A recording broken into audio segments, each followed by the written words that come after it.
ये इस पर निर्भर करता है कि इसका शिकार कौन है। मान लीजिए कि आप अपनी माँ से गुस्सा हैं, तो आप एक तरह से व्यवहार करते हैं। अपने दोस्त से गुस्सा हैं तो दूसरी तरह से। आप अपने प्रोफेसर से गुस्सा हैं, बिल्कुल अलग तरह से। तो अभी आपका शिकार कौन है, आपको उस हिसाब से काम करना होगा। पर अभी क्या आप अभी गुस्सा हैं? नहीं। फिर आप गुस्से की चिंता क्यों कर रही हैं? कभी कभी आपको गुस्सा आ जाता है, आप गुस्सा होती हैं। गुस्सा आपके साथ नहीं होता, आप खुद गुस्सा होती हैं। आपको ये पसंद है? पसंद नहीं है। फिर आप ये क्यों करती हैं? देखिए, हमारे आसपास कई लोग कई चीजें करेंगे जो हमें पसंद नहीं है। हाँ ना, मुंबई में बहुत सी चीजें हो रही हैं। जो चीजें हमें पसंद नहीं वो रोज हो रही हैं। पर कम से कम आपके अंदर सिर्फ वही होना चाहिए जो आप चाहते हैं इसके अंदर, है ना। मैं ये तय नहीं कर सकता कि जो मैं चाहूँ सिर्फ वो आपके साथ, पर मैं ये जरूर तय कर सकता हूँ कि जो मैं चाहूँ सिर्फ वही मेरे भीतर हो, है ना। अगर आप ये तय कर पाते कि आप जो चाहते हैं सिर्फ वही आपके भीतर हो, तो आप गुस्सा चुनेंगे या खुशी? आपका चुनाव क्या है? कृपया चुन लीजिए, मैं आशीर्वाद देने वाला हूँ। देखिए, आप अपने लिए सबसे ऊंचे स्तर का सुख चाहते हैं, है ना।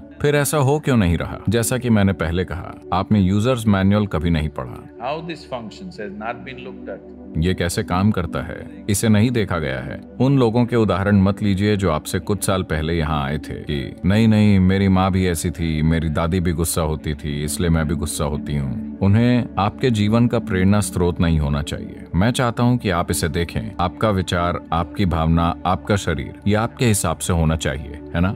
अगर कोई व्यक्ति ये तय कर सकता है कि आपके भीतर क्या होना चाहिए, तो ये सबसे बड़ी गुलामी है कि नहीं। आपके आसपास क्या होता है शायद ये हम तय कर सकें, पर आपके अलावा किसी को भी ये तय नहीं करना चाहिए कि आपके भीतर क्या होता है। अगर आप तय करते हैं तो निश्चित रूप से आप इसे सबसे ऊंचे स्तर के सुख में रखेंगे। आप गुस्से के साथ संघर्ष नहीं करेंगे। बात सिर्फ गुस्से, डर, तनाव या चिंता की नहीं है। उन्हें अलग अलग न देखें। मूल रूप से आपका मन आपसे निर्देश नहीं ले रहा है। क्यों? क्योंकि आपको पता नहीं कि ये कमबख्त कीबोर्ड है कहाँ। अभी तक हमने आपको एक सुपर कंप्यूटर दिया है, आप नहीं जानते कि कीबोर्ड कहाँ है। तो एक दिन आपने ये किया, कुछ काम बना, दूसरे दिन आपने ये किया, कुछ काम बना। क्या आपने लोगों को देखा है? रेडियो काम नहीं कर रहा, बूम, और वो कभी कभी काम करता है। ये कोई टेक्नोलॉजी नहीं है, ये संयोग है। आपने देखा है, अगर कुछ काम नहीं करता तो लोग सोचते हैं ठप ठप ठप ये काम करेगा, और बहुत से लोग इसका उपयोग इंसानों पर भी कर रहे हैं। कुछ काम नहीं करता, टप, और ये काम करने लगता है। तमिलनाडु में एक कहावत है, यानी अगर आप 4 थप्पड़ मारेंगे तो सब ठीक हो जाएगा। ये ऐसे ठीक नहीं होता।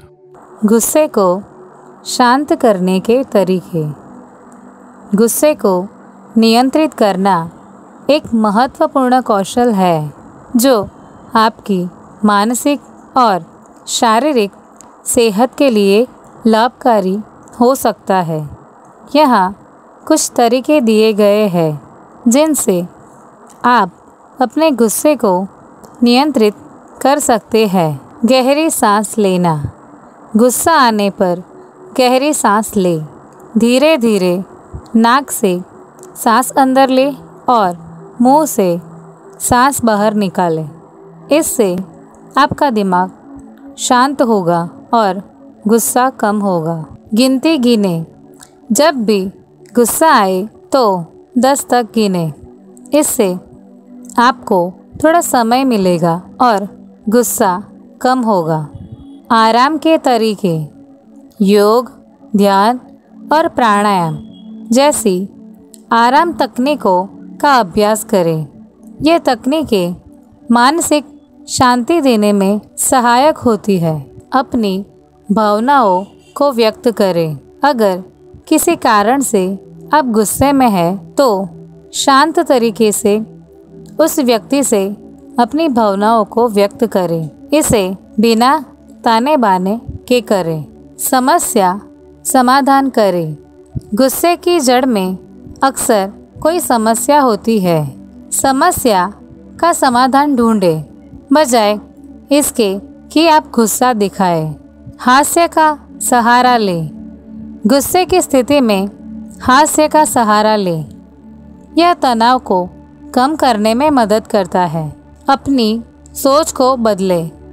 नकारात्मक सोच को सकारात्मक सोच में बदलने का प्रयास करें। इससे गुस्सा नियंत्रित करने में मदद मिलेगी। आरामदायक गतिविधियों में शामिल हो। गुस्से के समय कुछ आरामदायक गतिविधियों जैसे संगीत सुनना, पढ़ना या टहलना करना फायदेमंद हो सकता है। मदद मांगे। अगर आपको लगता है कि आप अपने गुस्से को नियंत्रित नहीं कर पा रहे, तो किसी विशेषज्ञ या परामर्शदाता की मदद लें। व्यायाम करें। नियमित व्यायाम करने से मानसिक तनाव कम होता है और गुस्सा नियंत्रित करने में मदद मिलती है। गुस्से को नियंत्रित करने के लिए नियमित अभ्यास और आत्मनियंत्रण की आवश्यकता होती है। इन तरीकों को अपनाकर आप अपने गुस्से को प्रभावी रूप से नियंत्रित कर सकते हैं।